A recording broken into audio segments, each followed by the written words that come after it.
Dalam nama Bapa dan Putra dan Roh Kudus. Amin. Bapak, Ibu, saudara-saudari, umat beriman yang terkasih, salam sejahtera untuk kita semua. Sejenak kita syukuri segala hal yang boleh kita terima dan lalui di hari kemarin,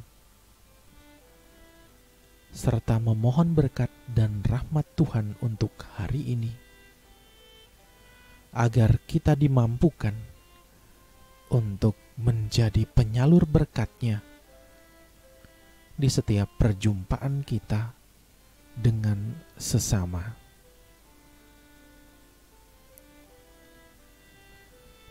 Saudara-saudari yang terkasih,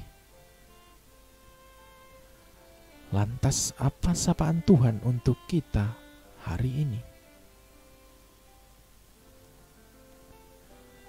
Bersama-sama dengan gereja Allah yang kudus, mari kita hening sejenak, sembari membersihkan hati agar pantas dan layak mendengar sapaan-Nya yang kudus. Inilah Injil Yesus Kristus menurut Markus. Dimuliakanlah Tuhan. Pada suatu hari, Yesus naik ke atas bukit. Ia memanggil orang-orang yang dikehendakinya, dan mereka pun datang kepadanya. Ia menetapkan 12 rasul untuk menyertai Dia, untuk diutusnya memberitakan Injil, dan untuk menerima dari Dia kuasa mengusir setan. Ke-12 orang yang ditetapkannya itu ialah Simon yang diberinya nama Petrus, Yakobus anak Zebedeus dan Yohanes saudaranya.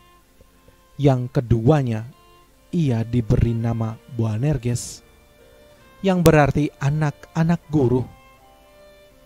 Selanjutnya Andreas, Filipus, Bartolomeus, Matius, Thomas, Yakobus anak Alfeus, Tadeus, Simon orang Selot, dan Yudas Iskariot yang mengkhianati Dia.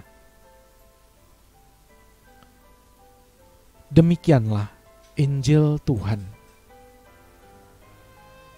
Terpujilah Kristus. Bapak, Ibu, saudara-saudari, umat beriman yang terkasih, suatu kisah dengan alur yang sederhana.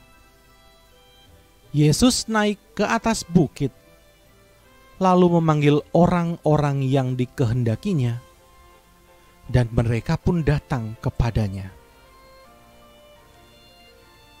Baik, kita mulai dengan ke atas bukit, tempat yang lebih tinggi. Bukit atau gunung seringkali dalam kitab suci disebut sebagai tempat Tuhan. Banyak perjumpaan terjadi di atas bukit. Allah menampakkan diri dan memberi perintah di atas bukit.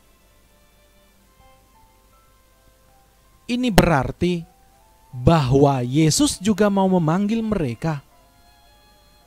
Bukan suatu panggilan yang biasa, melainkan panggilan iman atau rohani, panggilan kenabian.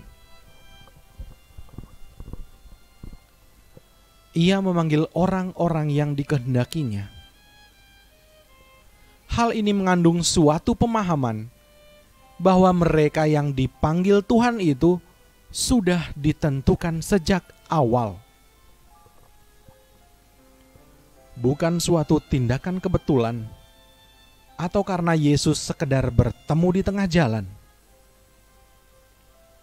Walau belum pernah bertemu sekalipun, mereka yang dipanggil Tuhan tetap adalah orang-orang yang disiapkan Tuhan sejak awal. Jika kita mau memahaminya secara sederhana, maka setiap kita yang memenuhi panggilan Tuhan adalah orang-orang yang diinginkan Tuhan. Mereka pun datang kepadanya. Tidak dikisahkan adanya halangan dalam pemanggilan itu atau penundaan dalam menjawab panggilan itu. Maka disinilah letak tuntutan dari panggilan Tuhan. Bukan karena pintar, kuat, atau memiliki kekuasaan. Tuntutan utama dari panggilan adalah menjawab dan datang kepada Tuhan. Jika kita berpikir soal kapasitas dan kemampuan, maka kita juga harus menemukan bahwa setiap orang yang mau memenuhi panggilan Tuhan berarti juga mau untuk belajar dan melakukan apa yang menjadi kehendak Allah. Lalu, apakah kita mau? Semoga Tuhan memberkati kita. Amin.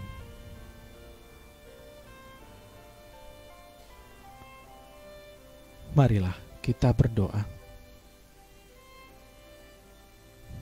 Tuhan Yesus, Engkaulah guru yang memanggil para murid, juga memanggil kami semua untuk datang kepadamu. Semoga kami dapat menjawab panggilan-Mu, sehingga kami pun dapat bergegas datang kepadamu.